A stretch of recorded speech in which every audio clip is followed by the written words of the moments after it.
Hi everyone, my name is Akshita and I'm a student volunteer at Children's First.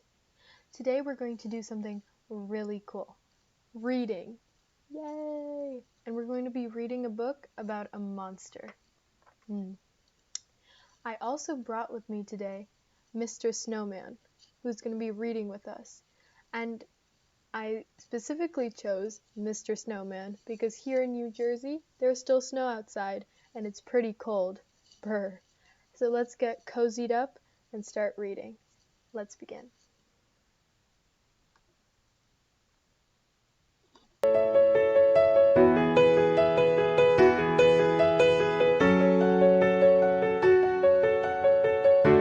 Who lost his mean.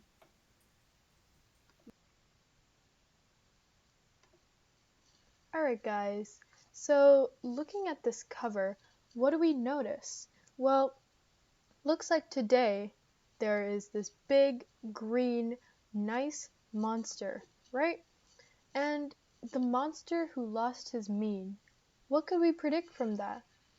Oh, maybe that the monster in the middle, with that big smile on his face, is the one who isn't mean anymore, and all these other monsters coming at him from the sides looks like they're arguing with each other and teasing each other and fighting with each other. They're the real mean monsters. Oh, and the setting is in a forest. Oh, I wonder where that is. Could that be where these monsters live? Let's find out. By Tiffany Strelitz-Haber, illustrated by Kirsty Edmonds. The monster who lost his mean. Ooh.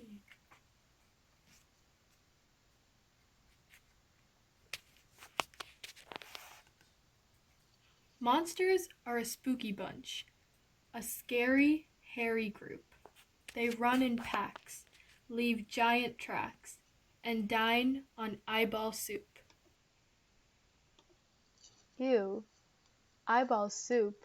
Monsters are truly scary, huh? Look at them, eating eyeball soup, and some have branches in their mouths, and some have 9 legs. Look at that dark blue monster. How many feet does he have? Wow.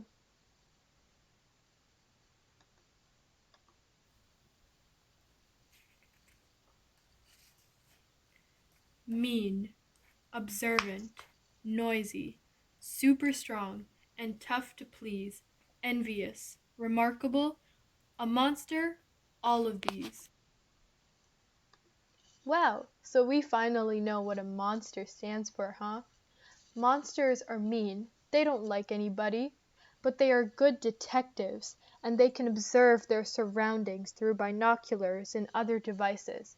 Oh, they are noisy too. Look at that monster shouting through that loudspeaker, and they always make a big ruckus. And they have super strength. Wow, they're really strong.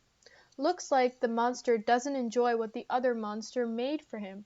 Look, he's throwing away that eyeball soup. They're also envious and get jealous easily, but they're also remarkable and attention-seeking and exceptional. Wow, a monster is all of these. Each letter stands for a monster's greatness.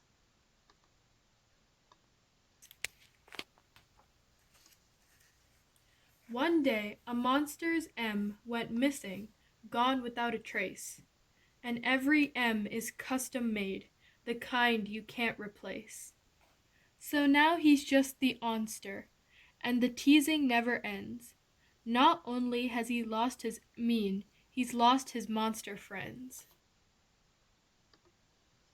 And now we finally see our main character and what happened. It looks like each monster has a box of letters, and he has lost his M. If you look on the ground, now it just says Onster. Now he's not a mean monster anymore. Now he's just the Onster, and now his friends left him because he's different, and they started teasing him and being mean to him.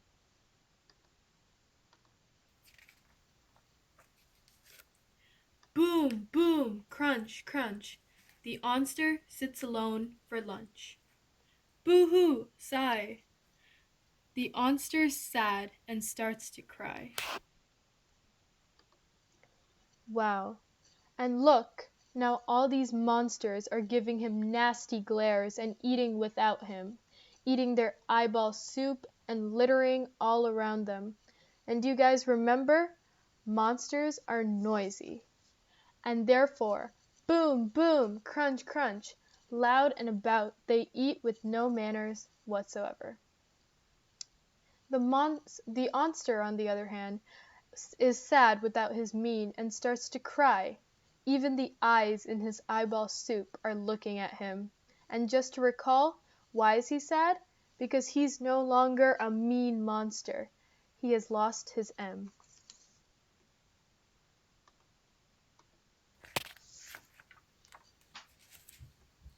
I'm nothing since I lost my mean, he sobs into his stew.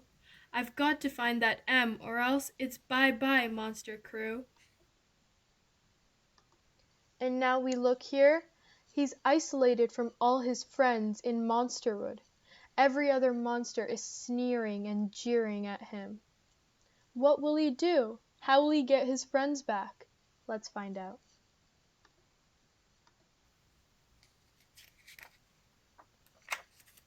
The Onster tears through all his sheets and peeks beneath his bed, explores around the playground, and picks apart his shed. He empties every garbage can in all of Monsterwood. He even checks the engine under every monster's hood. Well, he looks everywhere to be this monster again. He doesn't want to be different from his friends. He wants to be a monster, not an onster. He looks through the sheets. He looks through his bed, his playground, shed, garbage can, and the hood of a car even. Wow, and he still can't find it. Where do you guys think that M is? Why is it so well hidden? Maybe he wasn't meant to find it.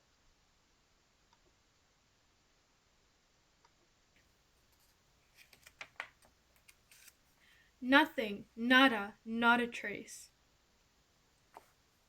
He hangs his hairy head. Without my M, I'm not myself. I'm someone else instead. And now we see the monster heaves a sigh, or rather the onster, and has given up. Without his M, he's not himself. Oh no, what will this onster do? Well, let's find out.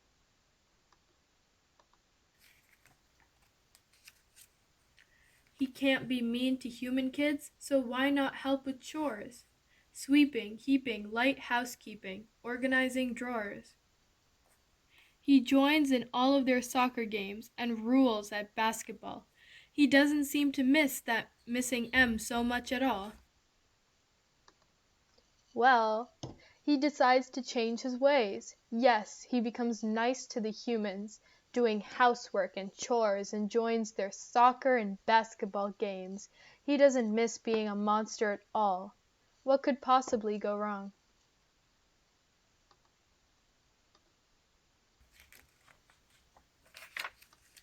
I'm having tons of fun, he laughs, returning from a swim. But then he hears some other monsters making fun of him. The Onster feels embarrassed. He sees their point of view. I really need to stop this stuff and do what monsters do. Oh no, his ex-monster friends again. However, in the midst of all of his fun, he sees his old monster friends making fun of him. Perhaps they're just envious. That is a monster quality. But it works because the monster feels embarrassed and once again becomes sad. What will you do to fix this problem?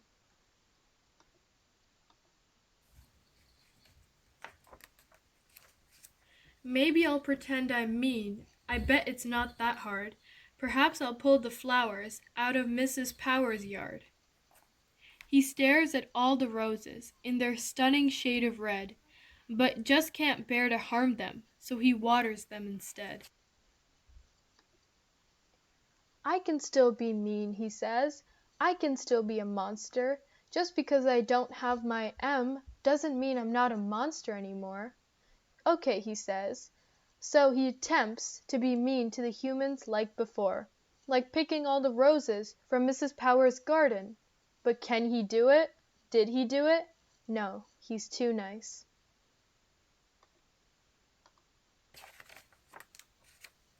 The Onster thinks, I'll throw some eggs at Mr. Lander's van, but winds up cooking brunch for the entire Lander clan. Okay, the Onster says, it's okay. Let's try something else.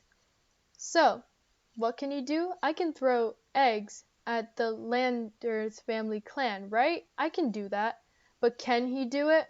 Oh no, he ends up making brunch for the whole Lander clan. He's too nice.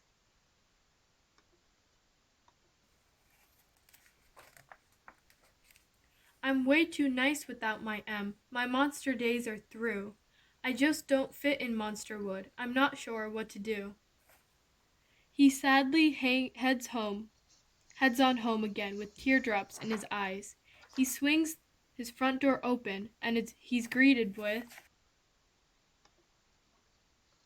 The Onster, sad, doesn't feel like he fits in anymore. What shall I do, he says as he heaves a sigh once again. I'm no longer the same monster I used to be. I don't fit in. Well, let's see what he's greeted with when he opens his door.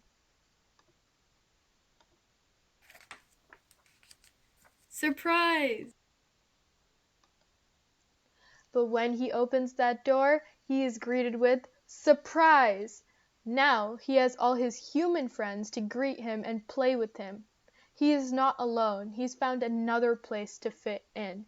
Because he was so nice to them, helping them do the chores and the work, and he played basketball, soccer with them, and he watered their roses, made brunch for them. Now he has all these friends who love and support him.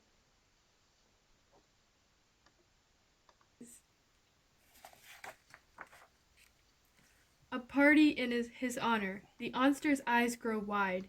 His name and picture cover every empty space inside. I'm not a monster after all, the Onster comprehends. I may have lost my M, but then I found amazing friends. Yes, he found amazing friends. A party for him. He is the coolest Onster in the world. He helped the humans. And finally the Onster understands that he is not a monster. He has found new friends who love and support him unlike his old monster friends did.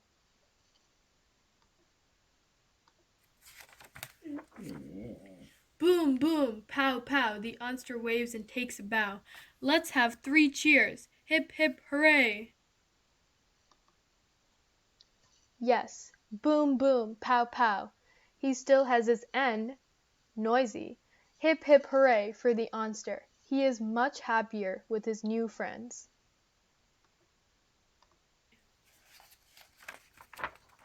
He's happier in every way. Yes, he really is happier here. I guess in the end, the Onster came to realize that not everyone is cut out to be the same as everyone else. They can get along with others as well and make new friends along the way. If you change or are different, look for friends who will support you no matter what. Don't stay with people who would only tease you and stay away from you and ignore you once you become a different person.